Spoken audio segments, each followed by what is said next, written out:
بسم اللہ الرحمن الرحیم اللہم صلی علی محمد وعلی آل محمد وبارک وسلم وصلی علیہ۔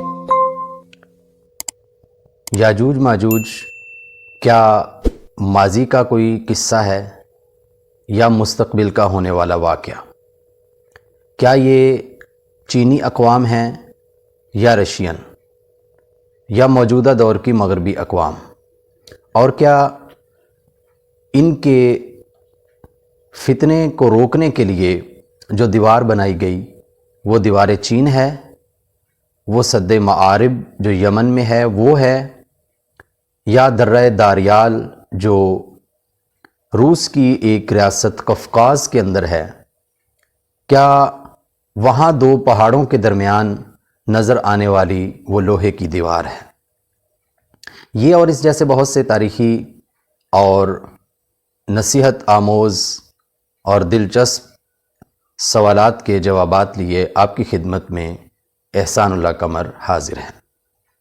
یقیناً آج کا موضوع تاریخی بھی ہے، سبق آموز بھی ہے۔ اس میں ہم قرآن مجید، احادیث، تاریخ اور گزشتہ الہامی کتب بالخصوص توریت کے حوالے سے یہ دیکھیں گے کہ یاجوج ماجوج کے حوالے سے ہمیں کیا رہنمائی ملتی ہے۔ حضرت نوح علیہ السلام کے ایک بیٹے کا نام یافس تھا۔ اس کی نسل سے دو وحشی قبائل اس دنیا میں آباد ہوئے جنہوں نے دنیا میں بہت تباہی مچائی۔ انہی دو قبائل کا نام یاجوج اور ماجوج ہے۔ پھر اللہ رب العزت نے ایک عظیم الشان بادشاہ کو اس دنیا میں بھیجا جن کا نام سورہ کہف میں ذوالقرنین ذکر کیا گیا ہے۔ انہوں نے پوری دنیا کو فتح کیا۔ پہلے مشرق کی طرف گئے، پھر مغرب کی طرف گئے، اور جب وہ اپنے مہمات کے سلسلے میں، فتوحات کے سلسلے میں شمال کی جانب گئے، شمال مشرقی ایشیا کی طرف گئے، تو وہاں پہ کچھ لوگ جن کی زبان سے وہ واقف نہیں تھے، جب ترجمان کے ذریعے ان سے بات کی گئی تو انہوں نے کہا جی ہم بھی آپ کی سلطنت کا حصہ بننا چاہتے ہیں، ہم بھی آپ کی ماتحتی قبول کریں گے، لیکن ہمارا ایک بہت بڑا مشکل مسئلہ ہے، اگر آپ وہ حل کریں تو ہم آپ کے ساتھ ہیں۔ انہوں نے کہا کہ کیا ہے؟ انہوں نے کہا یہ دیکھیے، یہ درہ ہے، اس درے کی دوسری جانب یاجوج ماجوج دو وحشی قبائل آباد ہیں۔ وہ گاہے گاہے ہمارے اوپر حملہ آور ہوتے ہیں اور ایسی تباہی پھیلاتے ہیں کہ جس کی نظیر تاریخ میں نہیں ملتی ہے، وہ ہر چیز ہڑپ کر جاتے ہیں۔ تو حضرت ذوالقرنین علیہ السلام نے ان سے یہ کہا کہ آپ ایسے کریں کہ لوہا اور تانبا جمع کریں، اس کو پگھلایا اور دو پہاڑوں کے درمیان ایک عظیم الشان دیوار کھڑی کر دی۔ یہ دیوار عارضی طور پہ اس فتنے کو دبانے کا کام کرنے لگی اور وہ وہاں پہ قید ہو کے رہ گئے۔ بخاری شریف کی ایک حدیث کے مطابق وہ یاجوج ماجوج نبی کائنات صلی اللہ علیہ وسلم کے زمانے میں انہوں نے اس کو چاٹ کر اس کے اندر ایک سوراخ کر دیا، اور رسول کائنات صلی اللہ علیہ وسلم نے ارشاد فرمایا کہ یہ فتنے کی نشانی ہے، اور پھر فرمایا کہ جب اللہ کی مرضی ہوگی اس وقت یہ لوگ ایک دن جب شام کے وقت اس دیوار کو بالکل کاغذ کی مانند باریک کر چکے ہوں گے تو یہ کہیں گے کہ ہم انشاءاللہ کل اس کو ختم کر دیں گے۔ پہلے صدیوں تک وہ یہی سلسلہ کرتے رہے ہیں اور اگلے دن پہ بات ٹال دیتے تھے، لیکن اس کے ساتھ انشاءاللہ نہیں کہتے تھے، اور جب اللہ کی مرضی ہوگی یہ انشاءاللہ کہیں گے اور اگلے دن یہ دیوار کو تہس نہس کر کے پوری دنیا پہ ایک بار پھر حملہ آور ہو جائیں گے۔ احادیث میں ہمیں یہ بتایا گیا کہ یہ کون سا زمانہ ہے؟ یہ حضرت عیسیٰ علیہ السلام کا زمانہ، جب وہ قیامت کے قریب دجال کے فتنے کو ختم کر چکے ہوں گے اور دنیا پہ حکومت کر رہے ہوں گے، اس وقت یہ ایک نیا فتنہ کھڑا ہو جائے گا اور اس کا مقابلہ کرنے کی سکت کسی میں نہیں ہوں گے۔ یاجوج ماجوج کی کچھ تفصیلات جو ہمیں تاریخی شواہد سے اور احادیث سے ملتی ہیں، اس کے مطابق یہ آدم خور قسم کے قبائل ہیں، یہ بہت طاقتور قسم کے لوگ ہیں اور ان کے کان بہت بڑے بڑے ہیں، بلکہ ایک حدیث کے مطابق تو یہ ہے کہ یہ ایک کان نیچے اور ایک کان اپنے جسم کے اوپر لپیٹ کے سو جاتے ہیں۔ اس روایت کی حقیقت کیا ہے یہ تو آنے والا وقت ہی ہمیں بتائے گا۔ بہرحال یہ لوگ جہاں سے گزریں گے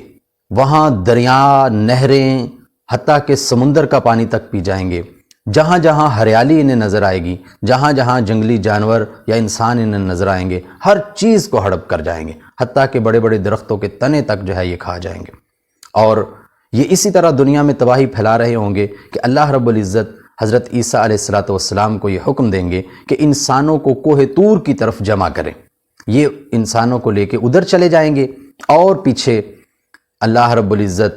حضرت عیسیٰ علیہ السلام کی دعا کے نتیجے میں ان کے جسم کے اندر، ان کے کان کے پیچھے اور ان کی بغلوں کے اندر ایک کیڑا پیدا کر دیں گے، اور وہ کیڑا بعد میں ایک پھوڑے کی شکل اختیار کر لے گا، اور اسی کے نتیجے میں یہ سارے کے سارے مر جائیں گے۔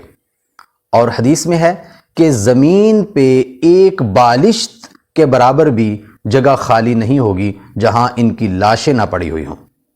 اور ہر طرف بدبو پھیل جائے گی، اور اس کے نتیجے میں انسانوں کا سانس لینا محال ہو جائے گا۔ پھر اللہ کی قدرت سے سمندر کی جانب سے اونٹ کے قد کے برابر بڑے بڑے پرندے آئیں گے جو ان کی لاشوں کو اٹھا کر لے جائیں گے اور کسی نامعلوم مقام پہ جا کے پھینک دیں گے۔ محترم سامعین، اس کے بعد اللہ رب العزت کی طرف سے رحمت کی بارش ہوگی، اور اس بارش کے نتیجے میں زمین دوبارہ سے دھل جائے گی، پاک صاف ہو جائے گی، اور بدبو ختم ہو جائے گی، اور ایک بار پھر ہریالی ہی ہریالی ہو جائے گی، اور حضرت عیسیٰ علیہ السلام کے حکومت کے اندر ان کی سلطنت جو کہ پوری دنیا کے اوپر ہوگی، اس میں خوشحالی کا دور دورہ ہو جائے گا۔ اس سلسلے میں بہت سے 1400 سال کی تاریخ میں بہت سی غلط فہمیاں لوگوں کے ذہن میں رہیں۔ کسی نے کہا کہ یہ تاتاری اور منگول ہیں جنہوں نے مسلمانوں کے خلافت کو اور ان کی سلطنت کو تہس نہس کر کے رکھ دیا تھا۔ کسی نے کہا کہ یہ روس کے وہ لوگ ہیں کہ جو پوری دنیا کے اوپر حملہ آور ہوئے، اور کسی نے کہا کہ یہ دیوار چین کے پیچھے جو قوم چینی آباد ہے، تبت کے رہنے والے، کسی نے ماسکو کا نام لیا۔ اور اگر آج ہم دیکھیں تو دنیا میں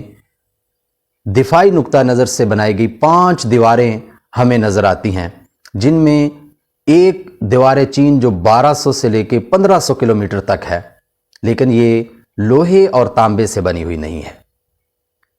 بلکہ یہ عام گارے سے، پتھروں سے اور مٹی سے بنی ہوئی دیوار ہے۔ اسی طرح کسی نے کہا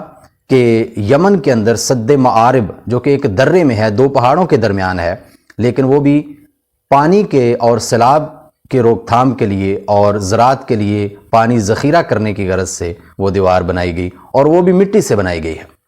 ہاں، البتہ دنیا میں ایک دیوار ایسی ہمیں ملتی ہے، درہ داریال، جو کہ